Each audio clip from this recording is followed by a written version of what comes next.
But then he nodded dumbly and stared back down at his laptop. Bogart rose, but Jameson remained seated. When he looked at her inquiringly, she said, "I'll meet you back here." He glanced at Decker and nodded curtly. "Amos, it's good to have you on board." Decker continued to stare at his laptop. Bogart turned and left. Jameson glanced at Decker. "Lots of changes," She said.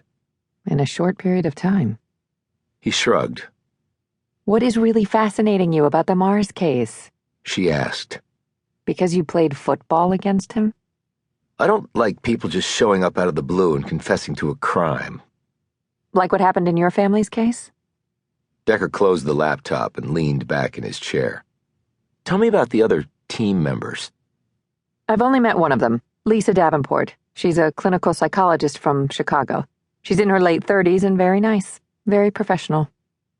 "How is all this going to work?" asked Decker. "Like Bogart said, we vote on the cases to take." "But someone has to put the cases we're going to vote on together, so there's a pre-selection by someone." "Well, that's true. She pointed to his binder. In there. Fascinating stuff. But you can add this Mars case. Bogart said so." "He didn't actually say that. He said the case was out of his jurisdiction. He said we could lobby the others to take it, but if I get voted out, we don't take it." He looked at her. "Do I have your vote?" "Of course you do, Amos." He looked away. "I appreciate that." Jameson looked surprised. Decker didn't usually acknowledge things like that. "Do you want to get cleaned up?" She added diplomatically. "I know it was a long drive, and you apparently drove straight through." "I did, and yeah, I should clean up some, but I don't have many clothes." "We can go shopping if you want, before the meeting." "Maybe after." "Any time, Amos. I'm ready to help." "You don't have to be this nice to me." Jameson knew that, unlike other people, Decker was being quite literal. "I figure we both had big changes in our lives, and we need to stick together. There might be a case down the road I want to take, and then I'd need your support, right?" Decker looked at her thoughtfully and nodded.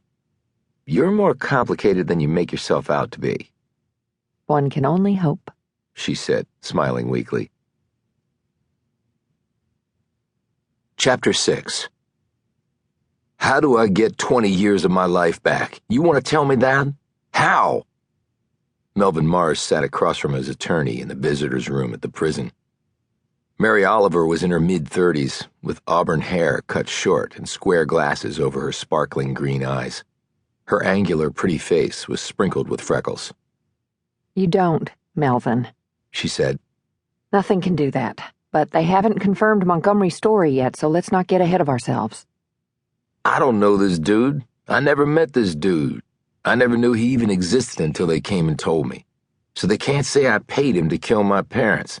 And if they can't show that, I'm out of here, right?" Oliver rustled some papers in front of her. "Look, it's not that simple. We have to let the process work, okay?" Mars rose and smacked the wall behind him, drawing a stare from the burly guard stationed in the center of the room. He was far enough away that he could not hear their privileged conversation, at least spoken at normal levels, but close enough to step in, if need be. "Process?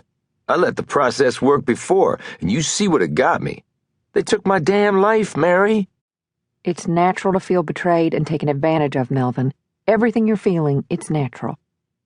Mars looked like he wanted to slug something, anything, as hard as he could, but then he saw the guard's hand move to the head of his baton.